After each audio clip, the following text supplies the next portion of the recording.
Hello everyone, स्वागत है आप सभी का आपके अपने यूट्यूब चैनल में जिसका नाम है बायोलॉजी कॉन्सेप्ट। और बच्चों, आज हम लोग पढ़ने वाले हैं एक बहुत इंटरेस्टिंग टॉपिक जिसका नाम है क्रोमोसोमल डिसऑर्डर। आइए शुरू करते हैं ये टॉपिक। बच्चों, जैसा कि नाम से ही पता लग रहा है, क्रोमोसोमल डिसऑर्डर यानी कि क्रोमोसोम्स को लेकर कुछ डिसऑर्डर होगा, कुछ अलग होगा। अब वो अलग यानी क्या हो सकता है कि यानी क्रोमोसोम्स में क्या चीज हो सकती है, या तो क्रोमोसोम्स का अरेंजमेंट अरेंजमेंट या फिर क्रोमोसोम्स के नंबर में कुछ चेंजेस होंगे। अब जैसा कि हम सभी को पता है कि ह्यूमन बीइंग की अगर हम बात करते हैं तो उसमें कितने क्रोमोसोम मिलते हैं हर सेल में? 46 क्रोमोसोम्स, या हम कह सकते हैं कितने क्रोमोसोम्स मिलते हैं? 23 पेयर्स ऑफ क्रोमोसोम्स। अब इन 23 पेयर्स ऑफ क्रोमोसोम्स में से जो 44 क्रोमोसोम्स, या आप कह लीजिए 22 पेयर क्रोमोसोम्स किसके होते हैं? वो होते हैं ऑटोसोम्स। वो क्या कहलाते हैं? ऑटोसोम्स। और जो दो बचे या आप कह सकते हैं वन पेयर, है ना, दो क्रोमोसोम या फिर वन पेयर, ये क्या कहलाता है? Sex chromosome. क्या कहलाता है? Sex chromosome. अब ये सेक्स क्रोमोसोम्स, जैसा कि हम लोग जूनियर क्लासेस में पढ़ के आए हैं, क्रोमोसोम्स जैसा कि हम जूनियर क्लासेस में पढ़कर आते हैं कि जो फीमेल होती है उसमें क्या होता है? कंपोजिशन एक्स एक्स, और जो मेल होता है उसमें कंपोजिशन क्या होता है? X Y. ठीक है, ये सब चीजें हम लोगों को पता है। अब हम ये देखेंगे कि इस क्रोमोसोमल डिसऑर्डर में आखिर होता क्या है। अब जैसा कि मैंने आपको बताया कि उसके नंबर में भी कुछ चेंजेस हो सकते हैं, यानी कि 46 में से मान लीजिए कोई एक क्रोमोसोम हट गया, रिप्लेस हो गया, गायब हो गया, डिलीट हो गया या नहीं हुआ, तो क्या कितने रह गए क्रोमोसोम? 41। या फिर एक क्रोमोसोम और आ गया तो कितने क्रोमोसोम हो गए? 47। यानी कि अगर क्रोमोसोम का नंबर 46 न रहकर उससे कम या ज्यादा हो जाए तो उसको हम क्या कहेंगे? Chromosomal disorder. और इस तरह से नंबर का घटना या बढ़ना क्या कहलाता है? एक नाम इसको हम पर्टिकुलर देते हैं, एन्यूप्लॉइडी। ठीक है, एन्यूप्लॉइडी कब कहेंगे? जब क्रोमोसोम का नंबर 46 ना रहकर एक कम या एक ज्यादा हो, या 46 ना हो कुछ और हो, तो उस कंडीशन को हम क्या कहते हैं? एन्यूप्लॉइडी। और इस तरह के डिसऑर्डर्स जो है वो क्या कहलाते हैं? Chromosomal disorder.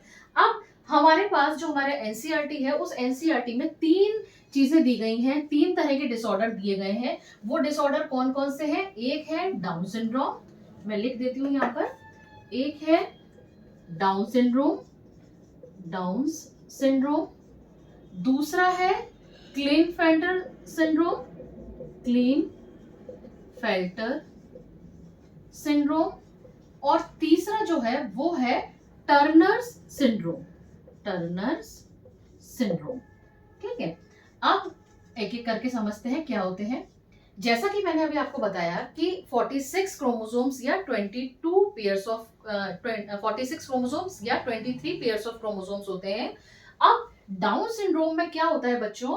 ट्राइसोमी हो जाती है। डाउन सिंड्रोम में क्या हुआ कि जो 21 नंबर पे जो पेयर होगा ना, वो पेयर किस तरीके का होगा? ये है, ये तो नॉर्मल कंडीशन हुई। लेकिन अगर डाउन सिंड्रोम होगा ना, तो 21 नंबर पर जो क्रोमोसोम होगा उसमें एक एडिशनल कॉपी हो जाती है 21 नंबर क्रोमोसोम की। क्या बोला मैंने? Additional copy of 21 number of chromosome अगर है तो वो कंडीशन क्या कहलाएगी? Down syndrome. अब कैसे पता लगेगा कि किसी भी बच्चे को डाउन सिंड्रोम है? तो बेटा, इस तरह के जो बच्चे होते हैं जब बर्थ होता है तो एक तो क्या होता है कि उनकी जो पाम होती है ना, जैसे अगर हम लोग अपनी पाम देखें तो उसमें देखिए 1 2 3 इस तरह से लाइंस क्रीज नजर आती है। जबकि जो ऐसे बच्चे होते हैं उनमें क्या होती है? केवल एक ही, उनके हाथ में केवल एक ही लाइन होगी, तो उसको हम बोलते हैं सिंगल पाम क्रीज। ऐसे बच्चों का पार्शियली जो माउथ होता है वो ओपन रहता है। जो उनके आईज में जो कलर्ड पोर्शन होता है ना, जो ये अपना ब्लैक वाला पोर्शन, वहां पर कुछ कुछ आपको व्हाइट स्पॉट्स वहां नजर आएंगे।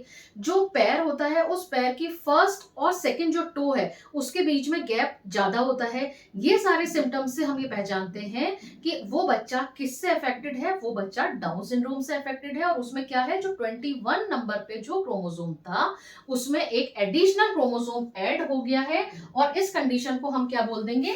ट्राइसोमी। ठीक है, ये हमने किसकी बात बताई? ये हमने बताई डाउन सिंड्रोम की। अब बात करते हैं क्लीनफेल्टर सिंड्रोम की। क्लीनफेल्टर सिंड्रोम समझने से पहले मैं आपको बता दूं कि जैसे अभी मैंने आपको बताया था कि फीमेल्स में क्या कंडीशन होती है। मैं यहाँ पे से टर्नर सिंड्रोम अभी इरेज कर रही हूँ। ठीक है, क्लीनफेल्टर सिंड्रोम हम समझ रहे हैं। देखो, फीमेल में कंपोजिशन क्या होता है, फीमेल को हम कैसे पहचानते हैं कि उसमें क्या होंगे, सेक्स क्रोमोसोम XX, और मेल में क्या होगा, XY। ठीक है, अब जब गैमेट बनते हैं तो ये एक्स अलग हुआ, ये एक्स अलग हुआ, यहाँ मेल में अलग हुआ एक्स और ये वाई। ठीक है, ये किसकी कंडीशन है बेटा, ये फीमेल है और ये क्या है, मेल है। ठीक, अब क्या होता है बच्चा कि जब इस एक्स का इस एक्स के साथ फ्यूजन होता है तो क्या बनता है, एक्स एक्स। अब एक्स एक्स आ गए यानी कि क्या आ गई, फीमेल। मैं यहाँ लिख रही हूँ फीमेल। ठीक, अब इस x का जब इस y के साथ फ्यूजन होता है तो क्या, गैमेट का फ्यूजन होता है तो क्या बना, एक्स वाई। ये क्या हो जाएगा बच्चा, मेल हो जाएगा। अब एक्स एक्स का फ्यूजन हुआ तो वापस से क्या हो गया, फीमेल, और फिर वापस से एक्स वाई का फ्यूजन हुआ तो क्या हो गया, मेल। यानी आप ये कह सकते हैं कि जो 4 ऑफस्प्रिंग्स मिले उसमें 4 में से 2 तो कैसे हैं, मेल है, ये देखो ये मेल है, और 2 कैसे हैं, ये फीमेल है। ये एक्स एक्स क्या है, फीमेल है। ये एक नॉर्मल कंडीशन है। अब आप यहाँ पे फोकस करो, इस जगह पे, इस जगह पे। ठीक है, जब नॉर्मल कंडीशन है तो एक्स एक्स में दोनों जो एक्स एक्स क्रोमोसोम है उसमें से जो दोनों क्रोमोसोम्स में से जो 2 गैमेट बन रहे हैं उसमें हर गैमेट में एक एक एक्स क्रोमोसोम जा रहा है, ये नॉर्मल कंडीशन है। लेकिन जब फीमेल्स की एज ज्यादा हो जाती है और जब वो कंसीव करती हैं तो कई बार क्या होता है कि ये जो दोनों एक्स क्रोमोसोम है ना, वो एक्स क्रोमोसोम एक ही मेल एक ही गैमेट में चले जाते हैं। क्या बोला मैंने कि जब फीमेल की एज ज्यादा हो जाती है तब कई बार ये एबनॉर्मलिटी होती है कि ये जो दोनों एक्स क्रोमोसोम हैं जो अलग अलग गैमेट में जाने चाहिए, 2 गैमेट बनेंगे ना तो अलग अलग गैमेट में जाने चाहिए वो, लेकिन अलग अलग गैमेट में न जाके क्या होते हैं, एक ही गैमेट में दोनों एक्स क्रोमोसोम चले जाते हैं और दूसरे वाले को कुछ नहीं मिलता, तो उसको हम ओ से रिप्रेजेंट कर रहे हैं। ठीक, अब आप देखिए कि क्या होता है क्लिन-फ्रेंटर सिंड्रोम में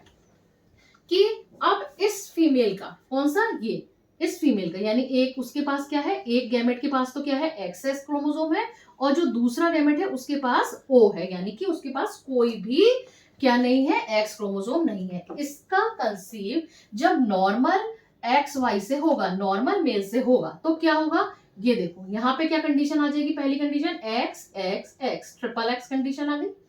दूसरी बात क्या हुई, जब इसका कंसीव एक्स एक्स और ये क्या हो गया, वाई, ये दूसरी कंडीशन आ गई। तीसरी कंडीशन में क्या हुआ, एक्स का फ्यूजन ओ से हो गया, ये तीसरी कंडीशन आ गई। और चौथी कंडीशन में क्या हुआ, कोई क्रोमोसोम नहीं था और ये वाई क्रोमोसोम आया। तो ये चारों जो है, ये चारों क्या है, क्रोमोसोमल डिसऑर्डर है।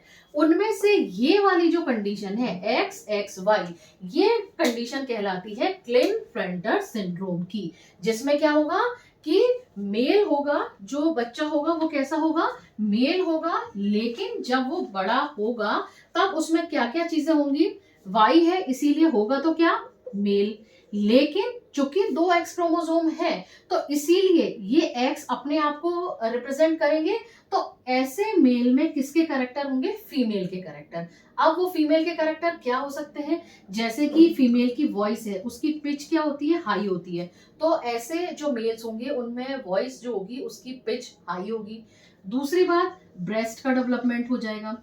तीसरी बात कि इसमें वाई है तो यानी कि इसमें टेस्टिस और स्पर्म होंगे, लेकिन टेस्टिस जो होंगी वो किस तरह की होंगी, रूडिमेंट्री होंगी, यानी कुल मिला के आप कह सकते हो ऐसा मेल कैसा होगा, स्टेराइल तरह का होगा। तो ये सिंड्रोम कहलाता है क्लिन-फ्रेंटर सिंड्रोम, जिसमें क्या कंडीशन होगी, एक्स एक्स वाई कंडीशन होगी। ठीक, लास्ट अपना आ जाता है टर्नर सिंड्रोम। अब टर्नर सिंड्रोम जैसा कि आपको यहाँ पे दिख रहा है, ये एक्सओ कंडीशन किसको रिप्रेजेंट करती है, टर्नर सिंड्रोम को। अब इस टर्नर सिंड्रोम में क्या होगा, एक्स आ रहा है यानी कि आप पता लगा सकते हैं कि इसमें जो ऑफस्प्रिंग होगा वो क्या होगा, वो फीमेल होगा, वाई तो है नहीं तो इसीलिए क्या बचा, फिर एक्स ही है तो क्या होगा, फीमेल होगा। लेकिन एक एक्स क्रोमोसोम कम है, एक एक्स क्रोमोसोम कम है तो इसका मतलब ये फीमेल भी क्या होगी, ये मतलब इसमें जो फीमेल्स के कैरेक्टर होने चाहिए वो कैरेक्टर उतने अच्छे डेवलप नहीं होंगे, यानी कि वो कैसी होगी, स्टेराइल तरह की होगी। अब स्टेराइल तरह की होगी यानी कि इसमें ओवरीज कैसी होंगी, रूडिमेंट्री होगी। तो रूडिमेंट्री टेस्टिस तो किस में मिल रही है, किस कंडीशन में मिल रही है आपको, क्लिनफेल्टर सिंड्रोम में। और रूडिमेंट्री ओवरीज आपको किस कंडीशन में मिल रही है, वो मिल रही है टर्नर सिंड्रोम में। तो XO किसको रिप्रेजेंट करता है, टर्नर सिंड्रोम को, जिसमें एक एक्स क्रोमोसोम कम होगा, यानी कि जो क्रोमोसोम 46 होते हैं वो 46 ना होके कितने होंगे, 45। तो वो कहलाएगा टर्नर सिंड्रोम। अगर क्लिनफेल्टर सिंड्रोम में क्या होगा, XXY कंडीशन होगी। और 47 क्रोमोसोम किसमें मिल रहे थे हमें, डाउन सिंड्रोम में, यानी कि ट्राइसोमी, जहां पर की जो 21 नंबर का क्रोमोसोम था उसमें एक एडिशनल कॉपी हो रही है किसकी, 21 नंबर के क्रोमोसोम की। वो क्या था, डाउन सिंड्रोम। तो इस तरह से ये तीनों सिंड्रोम्स होते हैं। अगर आपको कहीं पे भी कोई डाउट आता है तो आप मुझे कमेंट करके पूछ सकते हैं। आज के लिए इतना बहुत है, लेकिन जाने से पहले अगर आपको वीडियो पसंद आया हो तो प्लीज इसको ज्यादा से ज्यादा लाइक करिए, शेयर करिए और चैनल को सब्सक्राइब करिए। Thank you very much.